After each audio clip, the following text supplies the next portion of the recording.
We're now going to move to our third panel, and this one is the From Poverty to Prosperity, Increasing Pathways to Jobs and Opportunity. And for this panel, we have Dr. Wallace Walrad, who's the Chief Economic Advisor for the Orange County Business Council. He's led strategic projects with organizations including Toshiba America Information Systems, Hitachi Chemical, Merrill Lynch, the Irvine Company, First American Corporation, Citizens Business Bank, and Bank of America. He's also the founding president of the Center for a New Orange County, which plays a key role in shaping the county's economic future by leading a targeted countywide effort to design, plan, and fund an integrated, cost-effective, state-of-the-art infrastructure system.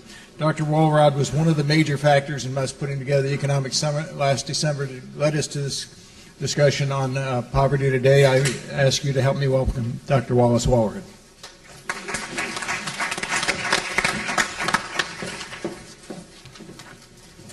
Thank you, Carl. Good afternoon, everybody. I guess it's afternoon now. It's really a pleasure to be here today. And before I really get started, I wanted to thank our team of economists. You heard from John and Christine earlier, but we also have Mike Bracken from Imperial County and Bill Watkins from Ventura County, and they all do great work. We've really gelled as a team, and I think that's a real asset that we have at SCAG, is to be able to look at some of these issues sort of from an economic perspective. It's a real pleasure to work with them. Well, I had to scratch out about half of what I was going to say because I didn't want to be too repetitive, but maybe that's not such a bad thing. Maybe hearing the same things and people coming to the same conclusions about this issue is not such a bad thing. So although many have worked in this room on this issue for quite a long time, I know, it really came on our radar screen, as people have mentioned, as the run-up of the work that we did leading up to the December 2013 Economic Summit. And I have to say that as a group of economists, we looked very broadly at unemployment, when the region is going to get back to recovery, to sort of pre-recession, a lot of things. But this one really was different, and it really kind of alarmed us as a group. I think we kind of knew these numbers, but we didn't know how the Great Recession had really driven these numbers to a level that I think is the reason that we're sort of all here today. So I know this panel is about pathways and leading to solutions. And like I said, I'm going to be a bit repetitive because they revolve around two key things. That's education and educational attainment, and especially making that industry specific and having the business community work with the education community to develop really good programs. But also job opportunities and the kind of jobs that we're creating in Southern California. So to begin with, I want to show this a few slides about educational attainment. And in the world of economics, there's very few straight lines. There's always things going like this, but this is one that's very nearly, if not a straight line, very nearly a straight line. That when you look at unemployment and when you look at wages and salaries, there's a very clear correlation with educational attainment. And on your placemat, you'll see some of the numbers that we pulled on educational attainment in the SCAG region, starting in about we look back to about 1970. That's about as far back as we could get good data. We couldn't quite get it back to 1964. But in 1970, we were above the national average in terms of educational attainment, whether you look at it as high school grads or folks graduating from college. Whether you look at per capita income, we were above national average. And starting in about 1990, for a variety of reasons, we have started to slip, and now we're below the national average in terms of educational attainment slightly. So there's no question that these things are all interrelated: educational attainment, employment opportunities, and wage levels. So like I said, very, very clear picture that I'm sure this panel will have a lot to say. I don't want to say that you've heard already that people don't need a college degree to access good job opportunities. That's not what this is about. But we need to have a skilled, educated workforce. That's what the business community is telling us. And it's a paradox right now with so many people out of work that we are starting to hear about this thing called the skills gap again, unfortunately. That there are positions going open because employers can't find skilled workforce.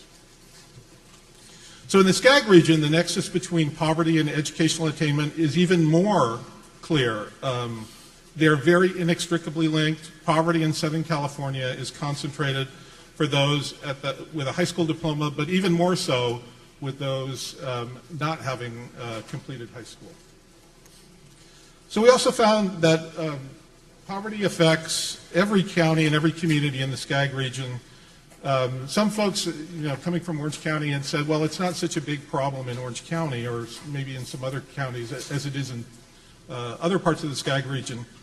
But PPIC in Stanford recently released a new measure of poverty that takes into account cost of living. And primarily for Southern California, that's especially about housing costs. An important point is that poverty is increasingly moving into suburban communities and no longer is just found in sort of the urban core or in far-flung rural areas. So we need not only to be concerned about region-wide poverty rates, but about how it's spreading throughout the region. So, for example, although about 400,000 in Riverside and San Bernardino in each county are in poverty, about the same number are in Orange County as well. And when you look at this new measure, you can see that basically Ventura County and Orange County doubled the poverty rate and got very much in line with the other counties when you take into account cost of living. So in other words, there's really enough poverty to go around, unfortunately, in Southern California. It really is the truth. So moving now to the links between poverty and job opportunities, remember that there's still almost, as Christine referenced, there's actually almost 750,000 unemployed still in the Skag region. And we know that really understates, that it's probably at least 50% higher if you take into account folks who are underemployed. So those are folks who want full-time jobs who are just working part-time. And the truth is a lot of the jobs that have been created in the last 12 to 24 months are part-time jobs. And then also not included in the unemployed are people who have just given up hope and have stopped looking for work. Those are not included in the unemployment numbers. So we still have well over 1 million folks in Southern California. So education, and you'll hear about that, is in some cases you think about it as a very long-term issue. We also need some shorter-term issues, some action items that we can do not 5, 10 years from now, but hopefully in the next 12 months. And in my mind, that's all about the job opportunities that we're creating. And it's not just about the amount of jobs that we're creating in Southern California, but it's about the kind of jobs that we're creating. And you've started to hear a little bit about that. So at the December summit last year in 2013, our team of economists identified 5 key industry sectors, and you've already started to hear about some of these. These are the sectors that can provide good-paying entry-level jobs for folks who don't necessarily have college degrees and also have pathways to higher-level jobs that are going to be very sustainable wages. And we'll actually use this slide twice. Unfortunately, as you've heard, and I'm sure this panel will talk about it a little bit, California's track record in construction, manufacturing, logistics, healthcare, and finance, insurance, and real estate is not the best, and in fact is trailing job creation in the nation and the state as a whole. So I thought I'll go through these very quickly. So what kind of jobs are being created? So the next several slides are going to show for each of the sort of Skag regions the occupation that the state projects will have the most job openings. So that's new jobs and also job openings because folks are retiring or moving on to other lines of work. So it's really the job opportunities that are out there over the next 10 years in each county in the Skag region. So it starts to paint a little bit of a dim picture. So starting off with LA County, the top 6 jobs that are projected to have the most openings all pay less than $25,000 per year, and only 2 pay above $40,000 per year. Inland Empire, very similar. The top 5 jobs that the state projects that are going to be created are going to be less than $25,000. The good-paying ones, if you can kind of pick through and see the ones that are good-paying, almost all fall in those 5 sectors that we talked about. In Imperial County, the top 7 jobs with the projected most number of openings have less than $20,000, pay less than $20,000 per year. And in Orange County, my county, Other than police officers, all 9 pay less than $40,000, and 7 of the top 10 pay less than $25,000. And finally, Ventura, 6 of the top 10 pay less than $22,000 per year. So at the region-wide level, we added this all up. What are the kind of jobs that are being projected to be created at the SCAG region level in the next 10 years? For the most part, they are lower paying service sector jobs. The top 6 there pay under $25,000. The only ones that really pay significantly higher than sort of that $30,000 to $35,000, which is the next level up, are registered nurses and supervisors of officer admin support. Ladies and gentlemen, if we're really going to address this issue and really tackle the war on poverty, we're going to really need to think about not only preparing a workforce for those 5 key sectors and some of the other sectors that Christine talked about earlier, but we're really going to have to talk about how we create jobs in those sectors. That's the real task, I think, over the next 12 months, over the next 24 months, is making sure that we're focusing on how to grow jobs in those key sectors that don't require a college degree to get on those pathways. So once again, these 5 sectors: construction, logistics, finance, insurance, real estate, manufacturing, and healthcare. These are really the candidates that we should be looking at. We need to focus on growing jobs in those sectors, providing industry-specific education and workforce training to make sure that we have the highest skilled workforce that we can. We know that Southern California is never going to be the cheapest place to do business. There'll always be competitors that can land is cheaper or other things are cheaper. What Southern California has always really banked upon is our skilled workforce, and that goes all the way back, talking about the entertainment industry, talking about aerospace and defense. We have always had a very highly skilled, educated workforce, and that's where we need to get back to. And I know a lot of efforts have been done, but we need to make that connection. And I think we start seeing that connection between workforce development and economic development to a much greater degree than we ever had in the past, and I think that's really key. And you also heard about removing barriers. It just shouldn't take so long to get some of these projects done so that we can create jobs in those sectors. So in conclusion, I very rarely read my slides, but on this it's pretty simple. Here are the key things that we found in terms of the SCAG region. The majority of job opportunities are coming from lower education job areas. Lower education workers are vulnerable to higher joblessness and poverty rates. Lower educational attainment leads to lower wage levels and the majority of jobs available, and makes escaping poverty even more difficult. By accelerating job growth in those 5 key sectors, we can create a healthier job market and in turn create greater upward mobility for those folks who unfortunately right now are in poverty. So thank you very much. That concludes my slides. My slides and the slides from the other economists are, I think, already up on the website. Thank you very much for your attention. Now it's really my great pleasure to introduce our moderator for this panel, George Pla. George is a successful entrepreneur and philanthropist whose various endeavors share the common theme of enhancing communities throughout California. Mr. Pla is the president and CEO of Cordoba Corporation, a full-service civil engineering, construction, and program management firm, where for over 30 years he has provided leadership and vision to grow Cordoba into one of the top engineering firms in California. Among his many philanthropic activities, Mr. Pla is the co-chair of the Southern California Leadership Council, and Mr. Pla is also a trustee of the California Science Center, where we are right now. And Cordoba Corporation was the company that relocated the Space Shuttle Endeavour here, and you heard a little bit, I think, from Bill earlier about how phenomenal just getting it here was, but how phenomenal that's going to be. So I'm going to turn it over to George. Thank you very much.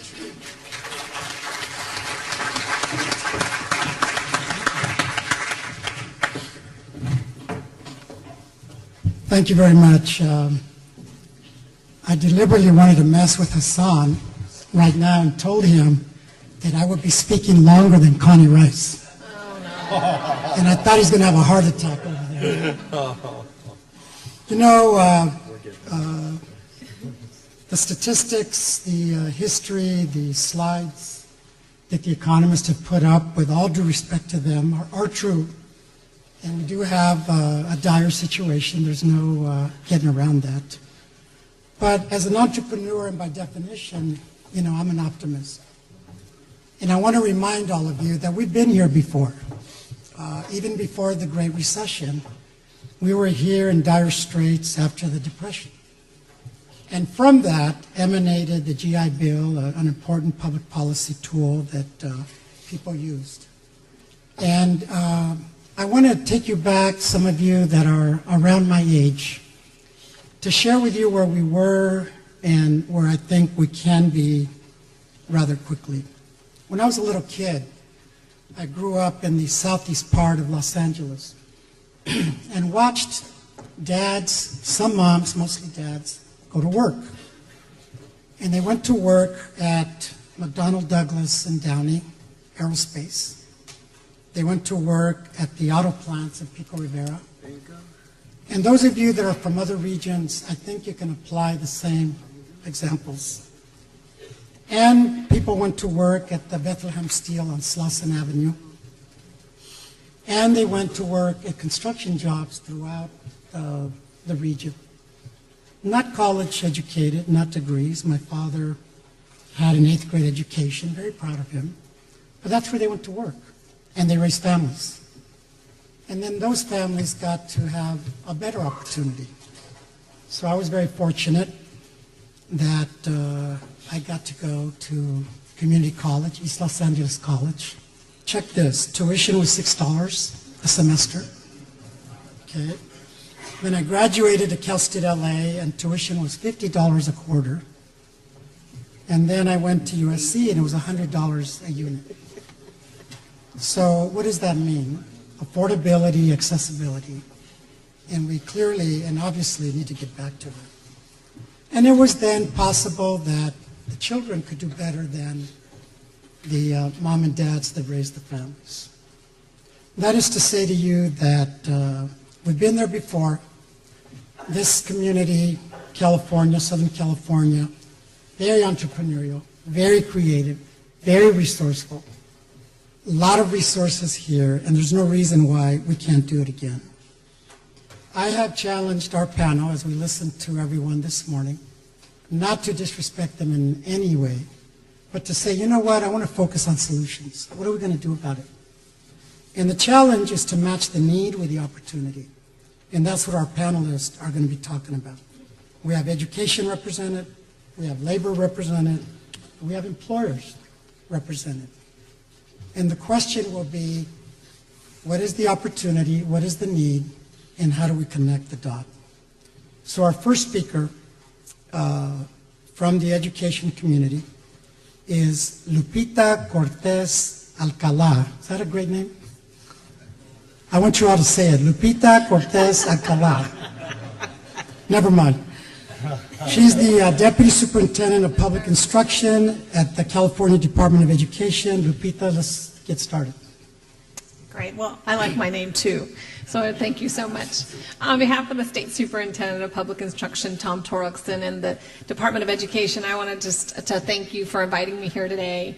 I do want to focus on solutions, of course, and the State Superintendent is a huge supporter of career technical education, what has always been known as vocational education. But I think that the concern or the problem has been really is that there's been a profound disconnect between what we've taught in our schools and what's been needed in business and industry and career skills.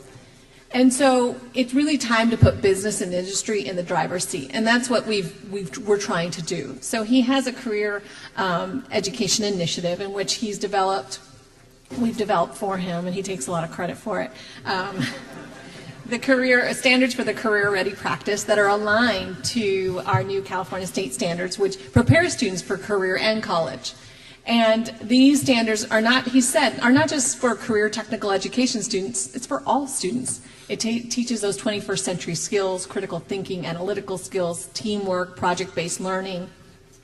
And this education is embedded. And so if a student, as we know and we've talked about today, some jobs require lower skills, other jobs require higher skills. STEM education, science, technology, engineering, math, are a number of courses and jobs that are going to be growing and are growing that we have to import skilled labor for. And so we want to make sure that we train our students for that.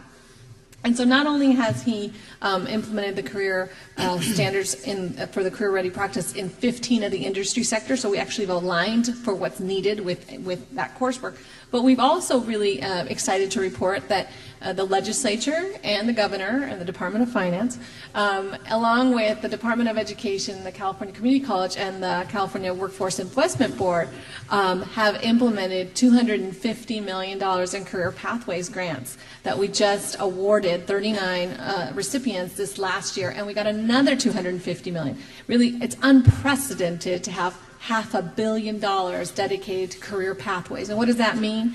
It means that K-12 education districts and county office of education, along with community colleges, partner with business and industry and four-year colleges if necessary to work on what's in the regional, what are the regional economic needs for certain industries, and work on creating pathways for students. So some of you might have heard in your high schools about bioengineering or agriculture or business. Also there's law, and you create an actual sequence of courses from sometimes as early as middle school, high school, community colleges, and beyond. We recognize that most even career technical education requires some sort of post-secondary. So I think that we need to really shift the cultural mentality about what's okay for our kids and what's not okay for our kids. And I think that shift is occurring definitely in the California legislature and with the governor, along with many of you, and I've heard a lot of that today. And we know that it works. 8 out of 10 students are less likely to drop out of school if they're in career technical education. They do better on the high school exit exam. They graduate, they move on, and really stay in college as well if that's what they choose to do. We also have incorporated a STEM symposium where we brought 2,000 educators last year and another 2,500 educators to San Diego. You're all invited. It's September 21st through 22nd, in which we teach educators by educators how do you integrate STEM education and how do you engage girls and underrepresented youth. How do we do that in a meaningful way to prepare kids for the careers that are obviously there. And then lastly, I wanted to talk a little bit about California Partnership Academy. We've talked a little bit about those, where it's a three-legged sort of stool. It's a K-12 education along with business and industry and the state. And of course, they're required to partner with not only community colleges, business and industry as well. Those academies that I've talked about, those like bioengineering or just engineering or health academies, they have a requirement to have at least 50% at-risk youth. They graduate at a 95% rate, which is unheard of when we know the statistics, even in LA, are at 50 and 60% for Latino and African American students, or even lower in some other cases. So the last reform that we're initiating is the Linked Learning Initiative, and that also is part of the initiative to link K-12 education with higher education and business and industry. And I just wanted to also just point out that in Southern California, for instance, some of the awards that I've talked about, and I'm throwing them out there so that you're aware, they include Los Angeles County Office of Education. They're going to be receiving $6 million to serve predominantly at-risk students of color in probation camps and community schools. The Los Angeles Unified School District will receive $15 million to build similar innovating programs, and these are partnerships with the Chamber of Commerce, community colleges, big regions. Inglewood received $600,000 to implement an engineering pathway, and then Long Beach Unified and Long Beach Community College are implementing programs in advanced manufacturing, machining, and engineering technology and health occupations. So this work is being done. What we need, and what I'd like to challenge all of you, we need business and industry at the table. We need internships, externships, mentorships.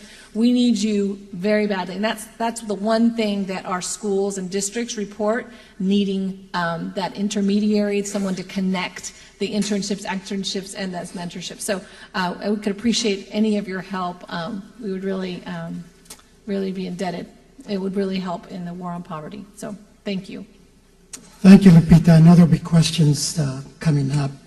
Our next speaker is an absolute warrior representing workers.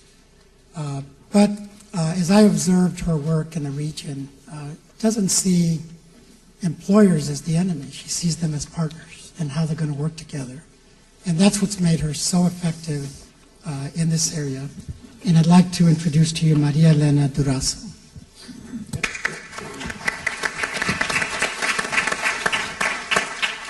Thank you, George, and excuse me if I'm a little hard to understand. Thanks for everybody being here and also for the organizations that put this on. I hope that those words at the top of the brochure here that say war on poverty really stick to us. If we are really in a war, then, you know, we don't play dominoes and go to work from 9 to 5. You know, if you're in a war, you act like you're in a war, and you do some very dramatic, challenging things. And I think that should be part of our frame of mind as well. I am going to say a few things about the problem, George, excuse me. We commissioned a study by the Economic Roundtable this year. It found that 46% of workers, people who work, either full-time or part-time, within the boundaries of the city of Los Angeles make less than $15 an hour. Okay? That's 46% of the workforce make less than $15 an hour. That translates into 810,000 men and women who go to work every single day who live in poverty, period. This is not about the unemployed. This is people who work every single day. The average of those who are full-time make $9.55 an hour. They are scraping by on poverty pay in one of the world's most expensive cities. But I'll say one thing: if workers if these workers earned $15 an hour, it would directly result in $140 million for LA City's budget, enough to fill 10 million potholes, if that's what you care about, or enough to keep every library open and generate $555 million in new state and local revenue, and it would create 59,000 more jobs. I bet to one degree or another, as was said earlier, is every community represented here today shares this epidemic of low-wage jobs. There's another issue with low-wage workers. Just in the city of Los Angeles, $26 million a week is reported in wage theft. $26 million a week in wage theft. We're not talking then about people who are supposed to get $8 or $9 an hour now, but they work every day and their wages are stolen. They're not paid to them. This is an extraordinary problem that should not exist in a city, metropolis like Los Angeles. So one thing that we need is enforcement of those basic minimum laws.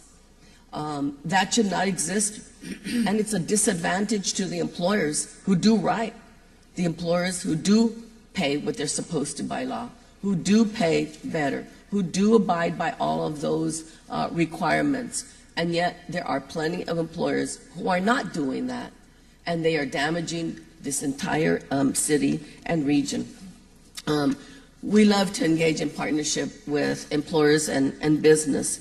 For example, there is a Jobs to Move America national coalition, and the way it was started was here in Los Angeles. As a result of all of us working really hard, and labor played a big role in passing a Measure R in 2008, we were able to begin to get up to between $30–40 billion in investment in our public transit. But what we saw is that while the construction jobs were working really hard to make sure those were well paid, we realized that with $30–40 billion, how come those rail cars aren't made here? How come the electric buses, how come all of those aren't made here? And so we challenged that notion that all we have to do is buy them from the companies, foreign companies. We want them done here. We want them built here when they're really good jobs. So let's incentivize those the creation of those jobs here, and we're trying to do that at the national level. The Hospitality Training Academy, led by a union, Unite Here, recruits and trains culinary cook, servers, bartenders, and customer services, and places them in world-class hotels, yes, even the airport. When the new Tom Bradley terminal at LAX was opened, this training center helped retrain former cashiers and burger flippers from fast food concessions at the airport to actually working their way to become chefs, working with the best, like Michael Volcaggio of Inc., Roy Choi of Koji, and Susan Feniger of Border Grill. They were part of this program to give those extra skills instead of sort of condemning people in the lower paid classifications to being there for the rest of their lives. Union apprenticeship programs in the construction industry is an extraordinary way for men and women in every community to be able to go to do an apprenticeship program, and while they go to school, they also work. And as they work themselves up from a first-year apprentice, second year, third year, journeyman or woman, it costs nothing to those men and women. That is all negotiated and paid through employers who want those skilled workforce, are willing to invest in that skilled workforce. And through project labor agreements, there is also local hire and hiring from disadvantaged, high unemployment communities. These are really important to making sure that all communities that have been traditionally excluded get the right to those jobs. And I would say that we shouldn't have the attitude that some of these jobs are somehow deemed to be forever low-paying jobs. In the hospitality industry, a unionized employer pays high wages and benefits and has to compete, and has competed, are successful in competing with even non-union employers. They can do that. And so we are asking, we have a proposal at the City of Los Angeles to raise the wages for hotel workers to $15 an hour. That is the minimum that a worker in an industry that is highly growth industry, highly profitable industry, and one of the most important sectors in our economy of Los Angeles can do that. They can afford to do that. And finally, I just want to say we have to fight for those great paying jobs that already exist. The entertainment industry is a gem for Los Angeles and for California. We need to do far more to help incentivize and keep those jobs here in California. There are so few industries that are well paid, that you could really, as George was saying, really raise a family, and whatever your kids want to do, they would have choices. They would have real opportunities. And we do not want to be what Detroit became by letting the auto industry die. We don't want to look forward 5 or 10 years from now and say, this is what we could have stopped. This is what we should have stopped. So I think that our solutions ought to go towards also including those industries that are well paid. Let's do everything we can to keep them here in LA and in the state of California. Thank you very much.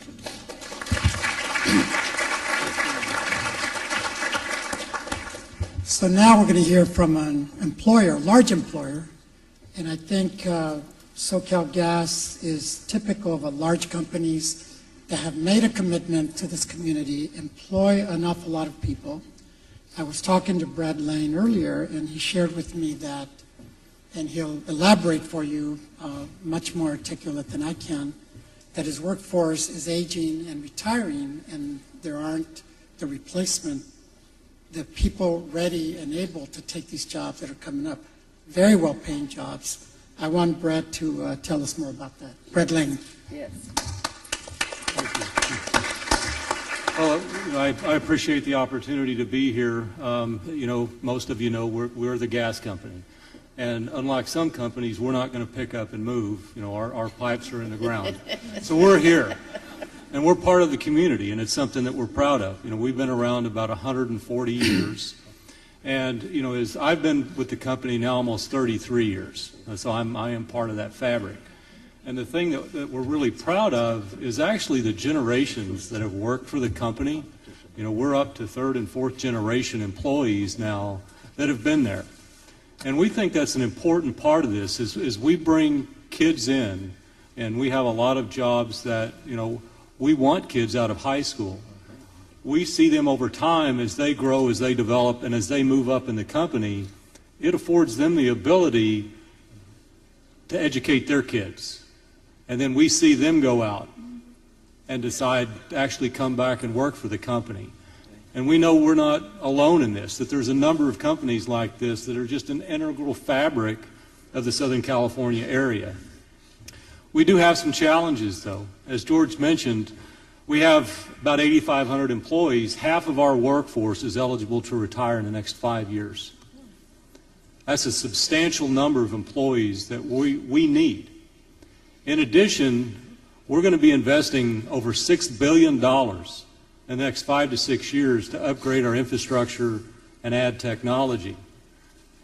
Because again, the one thing about our company, we never forget of our mission. We want to make sure we're providing you safe, reliable service, but we're keeping our costs down. And I think most people like the cost of their gas bills right now.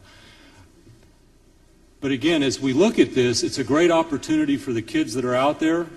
You know, we are heavily leaned on the engineering side, but we also have a tremendous number, and over half of our workforce is more from a trade or a service perspective. And the one thing that we are seeing as a challenge, and I love hearing about the new grants that are out there.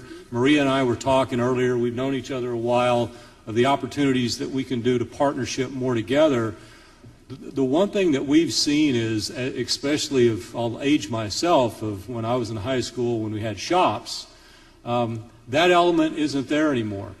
And so we have kids come in that, you know, that can make these things dance, technology-wise, but don't know a screwdriver from a pipe wrench. And so it's a challenge that we have, and I think all of us have, from a trade side. I think it was mentioned earlier from the logistics side. And we all see it, and so we're working, but I think we could do so much more the better we integrate this work with each other to help these kids.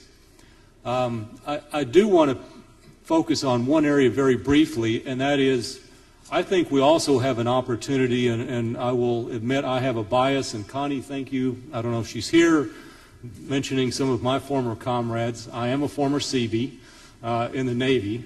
And, you know, the one thing about them, we never ask why, we never ask how, we just said, when do you want it? And that's kind of an attitude. But again, as I look today and being involved in some different groups, I think another area we need to do more is for the men and women that have served this country that are back, and we have thousands that are homeless within the LA area. And in fact, the LA area is the highest homeless for returning veterans right now that are in that poverty area. I think it's a great opportunity because of the training they have. But again, back from the high school opportunities, we have, there's just a number of jobs that are open today. We see hundreds coming up open over the next several years. And we view it as an opportunity because as I go out and as I look and as I talk to the younger ones that are coming in, and they see this as such a great area to work, and the skills that they can develop. Yes, it's a challenge, but again, I think it's a great opportunity for all of us to help really redefine where we're going to be in the next 50 years. Thank you. Thank you, Brett.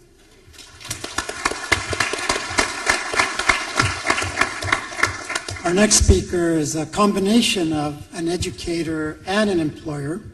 Mike Gallo is president and CEO of Kelly Space Technology, and he's board president of the San Bernardino Unified School District. Mike. Thank you. You know, I listened to Connie speak this morning, and I'm just reminded I've been involved in community action partnerships and food banks and a number of kind of social service investments for all of my career, almost 40 years. And I'll tell you, the new racism, and it's one of low expectations, that people can't achieve because of their trauma and crisis and life circumstances that they find themselves in. That is so condemning for a student, for a young person, so demotivating and so full of hopelessness that, again, I'm kind of like George, an optimist. It does not have to be that way. We can build cultures of excellence. We can have the highest expectations, and not just for self-sufficiency, which again is about the lowest expectation you can possibly have. I mean, animals are self-sufficient. We're so much more than animals. You know, we can be prosperous. We can move people from poverty and dependency to prosperity. And that's really our work. That's our work. It's economic development. In fact, it's an economic development imperative. When you look at the city of San Bernardino, where I'm from, and we see the latest numbers, 54.3% of our population is on public aid. Go try to build an economic foundation on that. Look at the purchasing power. What are you going to attract to that region other than dollar stores and things like this? It's an economic development imperative if you didn't care about people. Now, if you care about people, it's a moral imperative. These are our neighbors. These are our brothers, sisters, relationships, our neighbors that we just have to care for. And quite frankly, we have systems in place. We have what I call random acts of excellence. Tens of thousands of organizations that do all kinds of things along an entire trajectory of supports, from our public housing to supportive services to education and training and even employers and things.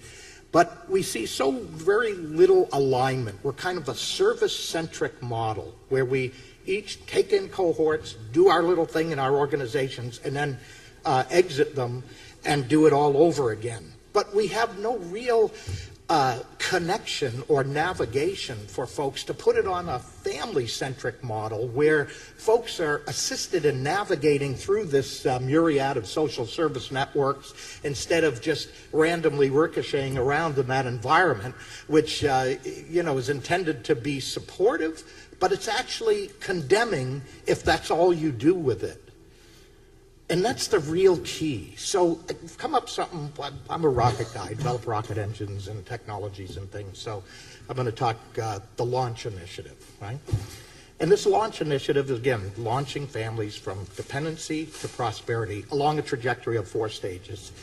It's kind of stabilized housing, wraparound supportive services, but those are life stabilization phases. Don't do anything really other than just get your life out of trauma and crisis so that you can focus on stage 3, which is the primary intervention in my mind, which is education, workforce development, that leads to stage 4, placement into your demand and growth industry occupations and sectors within your regions. That's the real key. That's what makes it an economic development strategy. So this system now, we're all part of this. We're all probably contribute along that trajectory in about everything that we do. Either you're an employer and you're kind of employing folks at the other end, or even the social service providers and things, all essential components, but we got to figure out how to align it in a collective impact approach so that we are moving families through the trajectory and stop filling the pipeline. And actually, we're stalled right now. When I look at our public housing,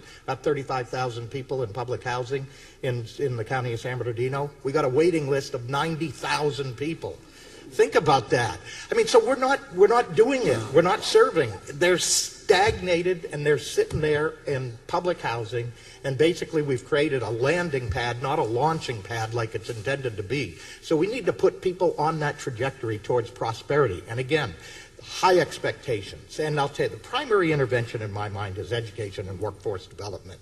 You know, you've seen things like the Workforce Innovations Opportunity Act, which is a new reauthorization of the Workforce Investment Act. You've seen a lot of public policies coming in about these trying to coalesce resources and actually have them driven down regionally to spawn the kinds of workforce investments and education attainments and ultimately placement into your demand and growth industry occupations in your region. So I think we've got the tools in place. We just need to get the leadership capacity aligned together, and that's quite frankly been one of the major indictments of our region, is just that lack of alignment of leadership. It's not that it's devoid of it.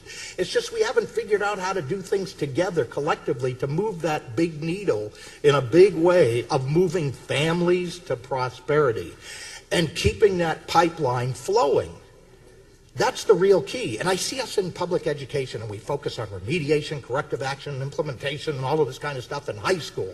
When all of the studies showcase to you that if a kid isn't reading by the end of third grade at proficient levels, they never catch up. Because you learn to read to learn. If you haven't learned to read, you're not going to learn, period. It's just that simple. And when you look at math by fifth grade, if you're not proficient in math at fifth grade, you never catch up. So what does that tell you? As a school board member, gee, we better maybe invest into early education and getting the kids to read by third grade and to perform math by fifth grade, because you put them on a pathway. And then inspire them, engage them, and inspire and engage them, as Lupita was talking about, with linked learning, career pathways, and the focus of linking that boring academic and math instruction and in that academic environment to something that's of interest and relevant and meaningful, and that might actually generate economic prosperity for themselves, their families, and their communities one day. That's the linkages that we're missing. And I challenge our business leaders out there and my fellow business owners to engage in this process in your local regions, because you'll be the beneficiaries, and so will your kids, so will your families and communities. So it's incumbent upon us to be there. These are our children. These are our neighbors. And you'll deal with them in a number of ways.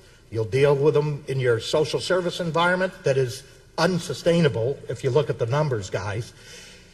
You'll deal with it with AB 109ers, prisoner reentries, and returning orders. Why focus on that? Focus our resources on what's going to make a difference in a person's life, which is education and training and placement into those demanded growth industry occupations. So, core elements, and I promise I'm almost there. Core elements of a key, I think, essential components of any education and training program needs to be the comprehensive curriculum, which we all got nailed, all with nationally recognized, employer-valued certifications and credentials being conferred. That's an essential element of any education and training program. All done, and I call it an on-the-job training environment. Not that you're training a fifth grader to have an on-the-job training environment. You're just creating the environment that's exciting, that showcases how you apply those boring academic principles in real life that ultimately generate prosperity for themselves through gainful employment.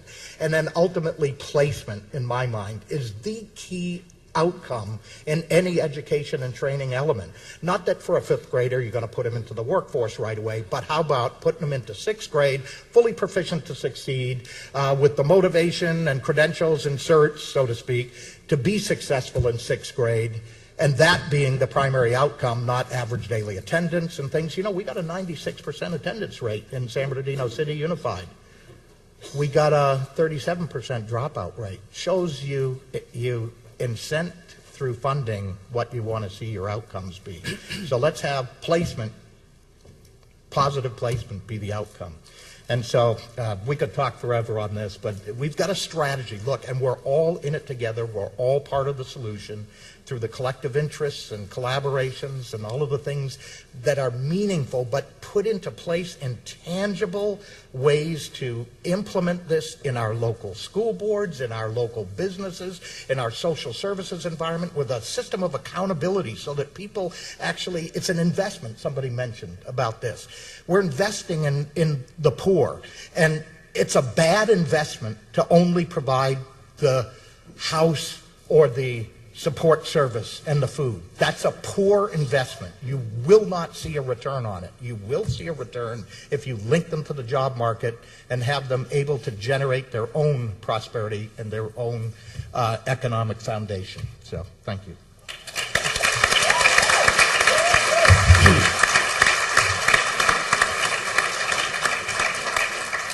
So what strikes me about the discussion, not only this panel, but today, is we define this topic and then you all come out, which means that you care about this, you're thinking about it, and you're thinking about what you can and should do about it.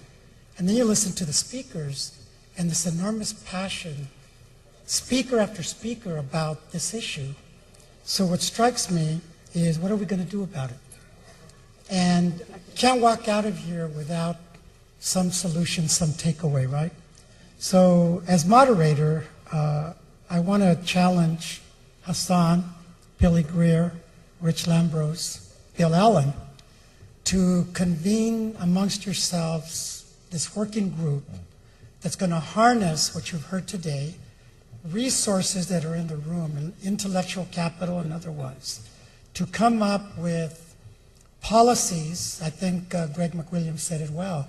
What are the policies that we have to look at that's going to address this issue? So I would ask the organizations that put this together, and maybe you had this intent all along, to really look at these issues, convene people together in working groups, and get at some of these solutions. So having said that, there are a couple of questions that people have asked, and let me get to them right away. Lupita, one of the things that I have to admit I don't understand is, I understand the importance, but I don't know how it works. What about the issue of addressing education at the pre-kindergarten level? How does that work? So absolutely. Our state superintendent is incredibly supportive of preschool investment.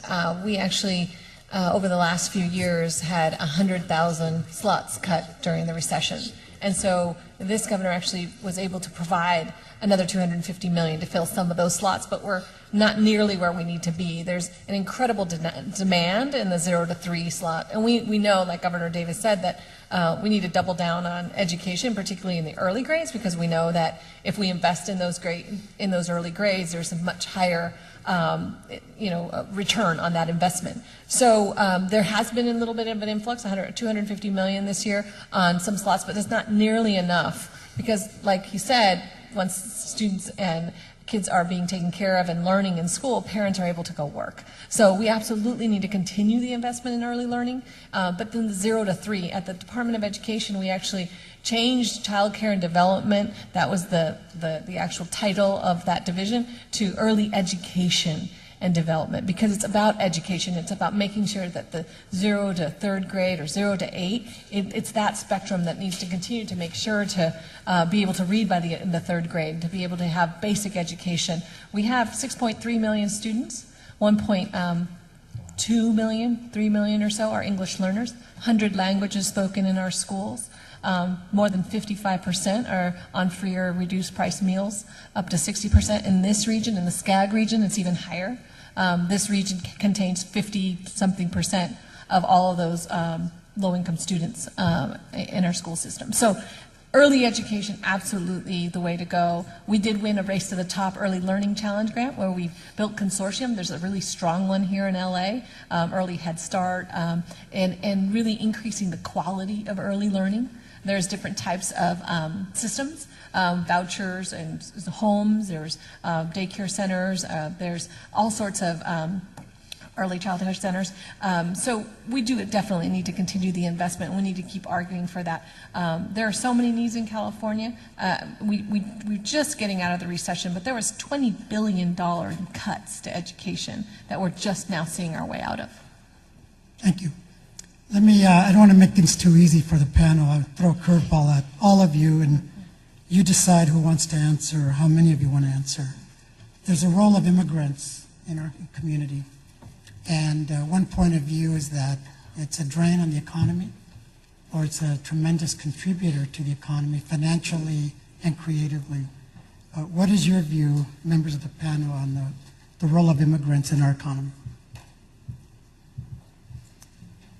Happy to start. I had an opportunity to research the Canadian Ontario education system. And it's interesting, their attitudes towards immigrants is so different. They call their immigrants new Canadians. If we could just call our immigrants new Californians, that would just a different cultural shift, right? And so our state superintendent either has issued today while I've been here or will soon, an urgent press release and statement to the K-12 system superintendents, County Office of Education, that we must serve our immigrant children, regardless of whether they come documented or undocumented. It is their right, it is our responsibility to serve these children. In city of San Bernardino, Unified, 74% of our population is Hispanic. We don't ask whether they're documented or undocumented. My grandparents immigrated to the United States, and so I'm a byproduct of their immigration and their direct linkage and commitment to this United States. I've served in the United States military, and so did my grandparents, and so did my father and mother. That's the foundation of this country, and quite frankly, it's the engagement of all of us Americans in creating why this country was founded in the beginning. Life, liberty, and the pursuit of happiness. And we need to be enablers of that. Quite frankly, we're all dream managers, the way I look at it, in public education and in mentorship roles and life coach roles and things. We as community leaders need to be that resource for those who, for whatever reasons, find themselves unable to achieve prosperity. We need to be that linkage. We need to help them do that. And it doesn't matter whether they're immigrants or not. They're here. They're our neighbors. We need to care for each other. And that's probably what's missing in general. Look, governments and policies and things don't care about people. They're not human beings. We're human beings. And by the way, we've put these systems in place to support us and to support the implementation of doing the right thing in this country. Yet, I think we've yielded our rights as American citizens to these systems and used them as a reason why we can't do the right thing and get things done. Well, this law says we can. This organization, gee, I can't do it this way. What is that? That's un-American. It is un-American. We still own it. If the system doesn't support you, we can change it for the better to do the right thing. We're almost out of time, but Maria. I've spent most of my adult life working on this issue, primarily because the men and women who are immigrants are part and parcel of our communities. They're integrated in our communities. And our system broke several decades ago and doesn't allow a fair and reasonable way to become, eventually citizens in this country. It completely broke down. And it's the way that most, it's even a very bipartisan point of view. It's not a Democrat or Republican, it's a very bipartisan point of view. 65% of families that have an undocumented are mixed status. That means they'll have a citizen, they'll have a green card, they'll have undocumented, citizen born, naturalized, you name it. They are part and parcel of our communities. And we have to address that because it's hurt everybody when they are somehow, we think that somehow they're segregated, we can just shove them aside.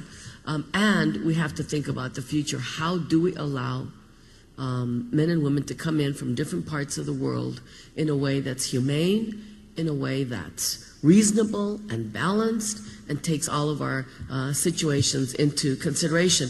So that's not happening right now at the federal level. It's been completely blocked, but I'm very proud that in California we have taken steps to address a lot of those issues. And we're just going to be a much, much, much stronger community when nobody is isolated and segregated outside with no right. So we've got to change that, and we're going to do it. Thank you. Let me finish with this. We're out of time, but I want to tell you something. I'm a simple guy, so if it was up to me, you know what I'd do? I'd fill up this room with about 50% employers, and I'd ask them, what jobs do you need? How many do you have? The other half would be trainers, educators, and make that match. Mm-hmm. Why can't we do that? Yeah. Thank you, everybody.